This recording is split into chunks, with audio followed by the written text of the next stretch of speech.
We'll start with Dan Tortora. Hey, Coach, how are you?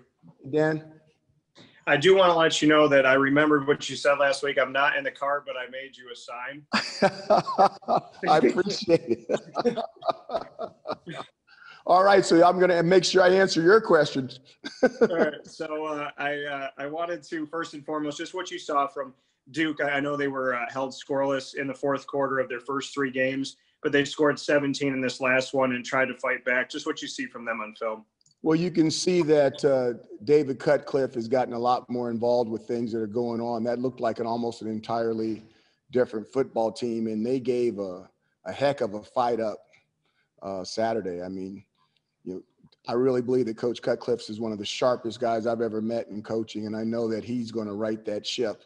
And that is not the guy you want to be going against when it looks like things are going bad and he's rallying the troops. So they're going to come in here ready to go. They have a huge advantage because they played a game last week, and that normally means that they're going to have an opportunity to start a little bit faster than us.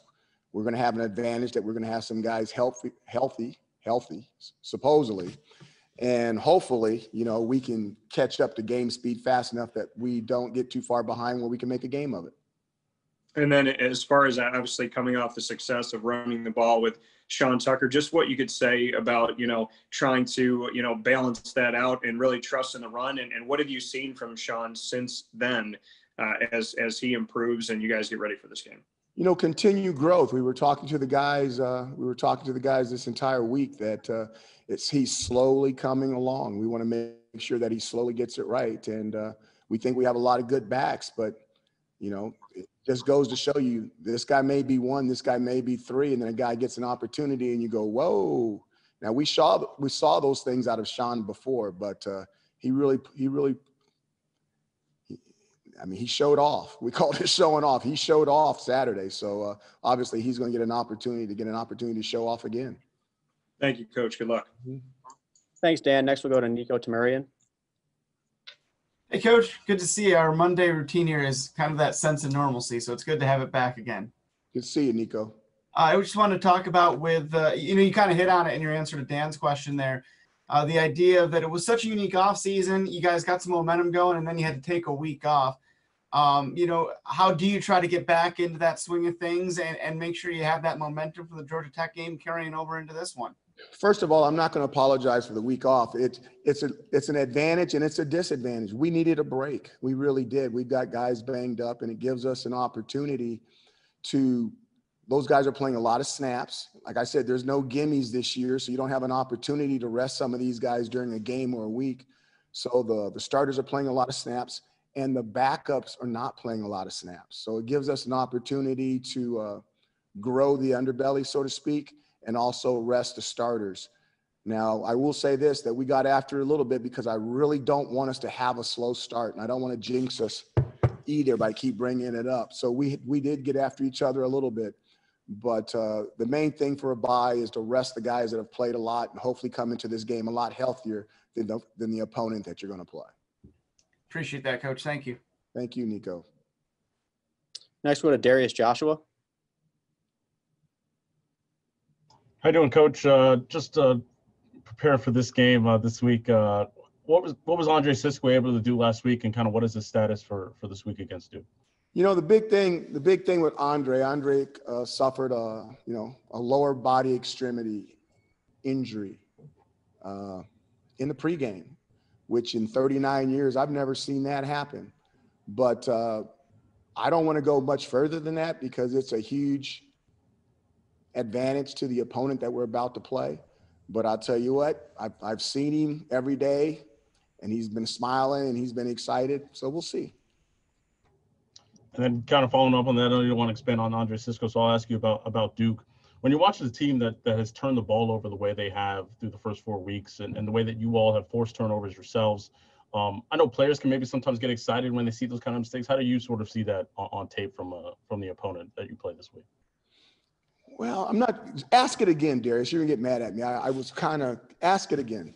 When you have done so well in the first couple of games that you've played and forcing turnovers, and you're playing an opponent that has given the ball up in the way they have through interceptions and fumbles, I know players can sometimes get excited when they see mistakes like that from the opponent they play, but how do you sort of approach it as a coach when you know that, with the way that they played in the first 4 weeks? I kind of look at it the way I kind of tie it into with the same thing with our sacks. I mean, we were averaging 7 sacks a game. And then the last game we had 1. And it's just a matter of putting a major emphasis on it. And you're saying you're going to try like the Dickens not to let this thing happen to you again. Coach Cutcliffe's an amazing coach. He really is. He's gone around. He's been around a long time, and he's coached some of the best players, not only in college, but in the National Football League. He's not going to allow that to continuously happen, especially with him being an offensive guy with his offense. So I expect that to be cured. And I expect to be playing a Duke football team that's not going to be turning the ball over a bunch. And their defense is extremely disciplined. Those guys are in the right place all the time. I saw somebody try to do a reverse blah, blah, blah pass with like 2 or 3 guys out on the defense. They're playing man-to-man with a ball run fake before, where the run fake before the play should tell the man-to-man guys, if they're not disciplined, they lose their eyes, and somebody should be wide open. Well, at Duke defense, nobody lost their eyes, and everybody was covered. And I'm sitting here going, Coach Cutcliffe, that's a David Coach Cutcliffe team. They're just not going to make mistakes and beat themselves. So I consider that defense well-trained, and I consider the offense is going to be the exact same thing when it comes in here. Thanks, Coach. Thank you. Sorry for the mishap on the first question. No problem. Next, we'll go to Nate Mink.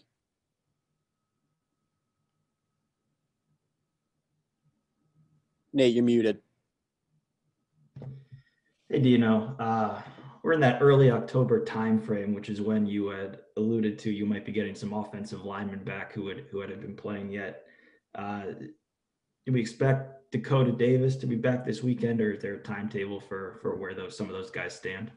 There's not a timetable for those guys to come back. We're waiting with open arms, like the prodigy son, the father with the prodigy son coming back. We've got open arms waiting for those guys to come back. But right now, there's no change. We need them. And the day that there is a change, we'll be excited. And then we still got to remember that those guys, even though they're healthy enough to come back, they still got to get in shape. They're not going to be in the type of game shape where they can come back and play every snap. I'm pretty sure that the training room can't simulate game speed in 4 quarters of football. But we will welcome them back and play them for as many plays as we can until they get in shape where we can play them a lot. I guess that leads me into a kind of a natural follow. You know better than anyone. That offensive line has been hit with injuries more years than not of your tenure. Have you diagnosed any reasons why that's the case, and are you adapting anything in recruiting to sort of mitigate some of those injury issues that have popped up, or is it injury luck? I think it's a little bit of everything you said. I think there's some things that we've changed in recruiting. I think there's been some mishaps. There's been definitely some happenings. One of our guys got hurt walking down some steps. I mean, that's a happening. So I think when you tie those 3 things together and you keep putting it at the exact same position, that it's a little frustrating. But we've got to understand that that's all part of the giant picture. And as iron sharpens iron, one whole lineman can sharpen another. We are going to have to just build up the flexibility, whether those the offensive linemen need to build up their flexibility, and we'll keep training guys on defense to come over. But we'll find 5 guys that want to play, and we'll line up there and put our best football team out there. More size over length in recruiting, or more numbers? I think all 3 of the things you said. I think there's size at certain positions is important, length is important, and more numbers. Thanks. Mm-hmm. Next, we'll go to Mark Larson. Morning, Coach. I want to talk about Tommy. I think, I expected to see more of a quarterback rotation against Georgia Tech, and the way he played, obviously, he kind of took that out of the equation. Are there still packages? Are we going to still see both quarterbacks playing both games, or is it safe to say if he plays like he did against Georgia Tech, he's just going to play the whole game? The Padres are playing the Dodgers in baseball. I mean, the Padres. When's the last time the Padres been into a playoff run? Are you kidding me? And I think that the way they got there is the last game. I think they were playing the Cardinals. I don't follow baseball too much. And I think they used like 9 pitchers to get into the post game. To win the game, they used 9 pitchers. We're going to be like the Padres. We're going to do whatever we take to win the football game. If we need to play one, if our starter can sit out there and throw 9 innings and we can win, God bless him. And if we need to go to a reliever, whether it's long or short, we will. And if we got to go to a closer, we'll go to a closer too. But we're not going to just give up the game hoping somebody's going to come out of a slump or something if they're not feeling good or they're upset about something that happened in their home. They need to play well. And if they don't play well, then we'll go to the next guy. And I wanted to follow up by asking about team confidence and how important it was the way things had gone in the first 2 games for you guys to have a game like you did against Georgia Tech and to start feeling some of that, for a lot of these young guys who haven't been in this situation before. It was good to win that game. It really was. I mean, I don't know. I thought we were like 2 or 3 point underdogs or touchdowns, 2 or 3 touchdowns underdogs. I saw Nate picked against us, and I love it when Nate picks against us because that means we've got a chance to win. So you're telling me I got a chance. If we've got a chance. So we haven't been favored in an entire football game this year, and as far as I know, it's the same this week. And that's okay. We need to get better. Everybody's telling us that we need to get better, and we're working really, really hard to get better as fast as we can. Thanks, Dino. Thank you. Next, we go to Josh St. Croix. Hi, Coach. Thanks for being here. Kind of want to go back to the offensive line on the other end of the spectrum. I believe Aaron Service made his 40th straight start last game. I just wonder if you could speak to just how impressive that is for him and how much, his reliability means to that group with a lot of other young guys around him. Aaron is one of the leaders on our offense. I mean, there's no doubt about it. You're talking about a guy that's been around forever. He started multiple positions in the O-line, and he has the knowledge. When you talk to him, you do not talk to him like a student athlete. You talk to him like a graduate assistant coach. He knows what he knows, and you better not try to pull something over his eyes that's not kosher. But it's fun talking to people like that. When you've seen them come in red shirt and they start as not boys, but young men, and they turn into men and they act that way. And we would not be where we're at all. And nor would we be going anywhere that we think we have a chance to go to without Aaron Service. Thanks, Coach. Thank you. Next, we'll go to John Kikis. Hey, Dino. There are 6 teams in the conference that have thrown that are even in touchdown passes and interceptions, and 3 that have more interceptions than touchdowns. Do you see that? What's the cause of that? Do you see that improving down the road?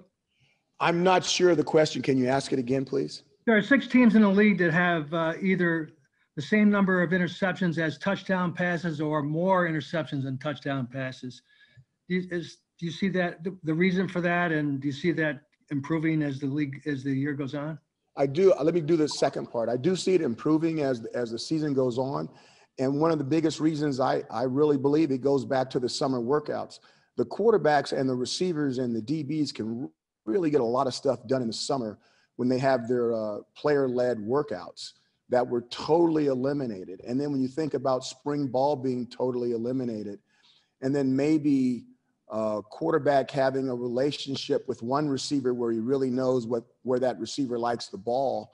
And now he's got 2 or 3 more receivers on the football field that he didn't get an opportunity to work with in March, that he didn't get an opportunity to work with in June and July.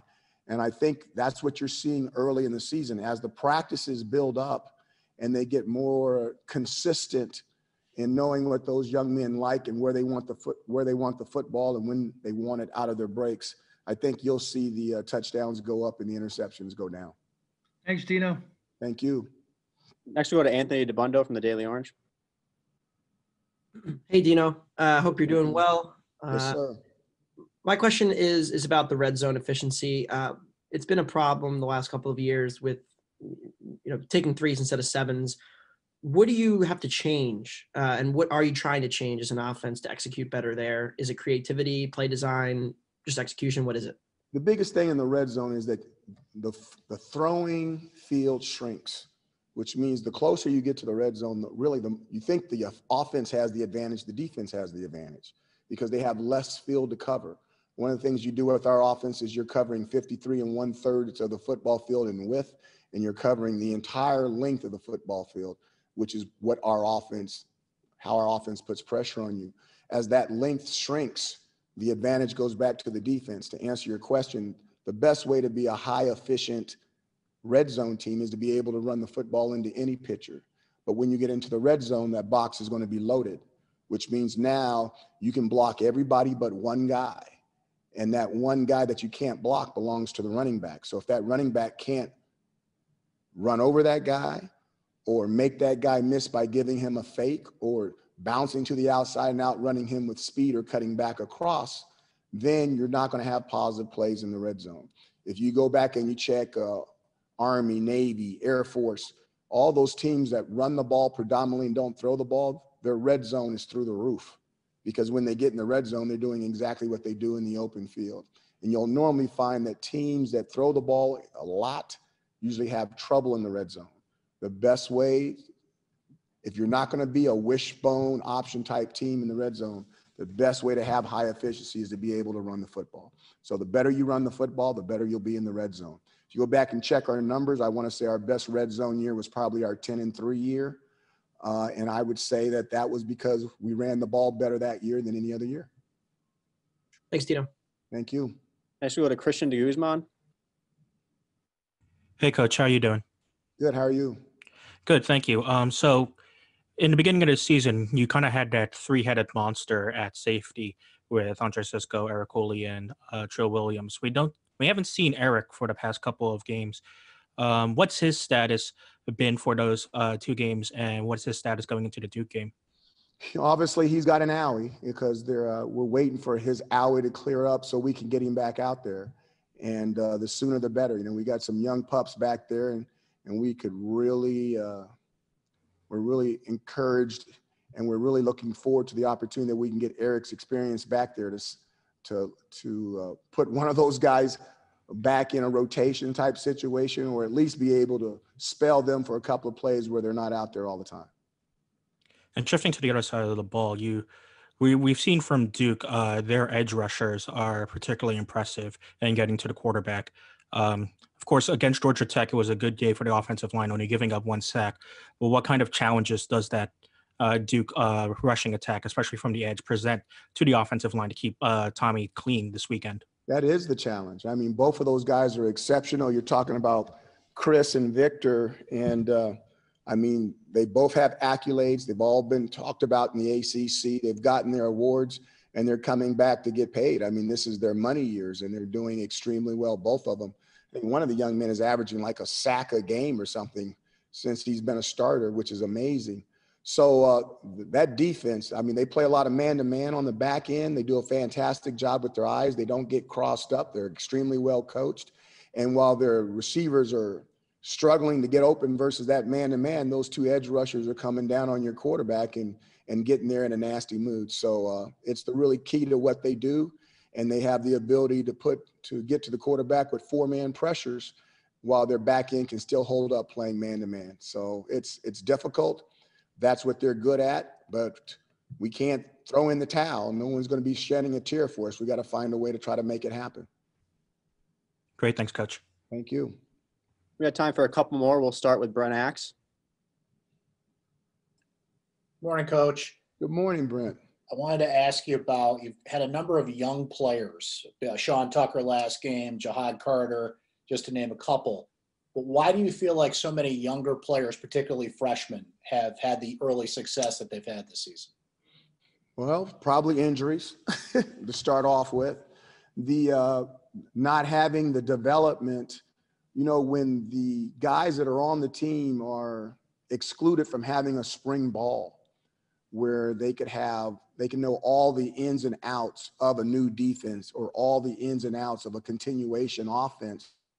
That's going to give those guys a huge advantage coming into August. when you eliminate all that, or you're training through the Zoom like we were with all our underclassmen and our freshmen, and you're bringing them all along mentally, and then you're getting them all here in August at the exact same time. It's allowed some younger guys with athletic ability to make a major move on some guys who, if they'd have gone through spring ball, if they'd have gone through spring lifting, they'd been bigger, stronger. If they'd have gone through summer, they'd understood that all that stuff better. And from a mental standpoint, they might have had the edge on these guys. Well, all those advantages have been neutralized because of the year 2020. And now it goes back to the guys that can learn it the fastest once they're here with God-given ability. And to follow up on that, you mentioned that magic number of one. Tommy DeVito sacked just once against Georgia Tech. Just stepping back to that game, how did that happen really? What was the kind of the magic formula that allowed him only to be sacked once in that game? I think it ties back into what we were talking about all the weeks before that. I thought the offensive line did an extremely good job. I thought the receivers of being on time did an extremely good job. And I thought that Tommy did a fantastic job of throwing and getting rid of the ball and being really conscious of not putting us in that third and long situation, so we might have an opportunity to convert on third down. Thank you. Thank you. Last question, we'll go to Matt Hausworth. Hey, Dino, it's our weekly sound check. Can you hear me? Yes, sir. You're awesome. Perfect. Obviously, it's interesting going up against a quarterback like Chase Bryce. You might be the only coach in the ACC. What's that? Second time. Second time. Right. That's what I'm saying. You might be the only coach one of the only coaches in the ACC who's seen what this guy can really do. Take me back to that 2018 game against Clemson and when he got in. Really, Matt? Back to 2018, really? Thank God it's a Zoom call. You're not in front of me. Awesome. What did you see out of him in that game? And clearly you know what this guy's capable of. He came in a very difficult situation, and he led his team to a victory. And they were behind in the scoreboard when he came in, and he found a way to get it done. And scrappy, obviously he made some checks at the line of scrimmage, got him out of some bad plays, got him into some good plays. And I want to say, 6:45 left in the game with the ball. Was it the 4 or 6 yard line? And being able to engineer that last drive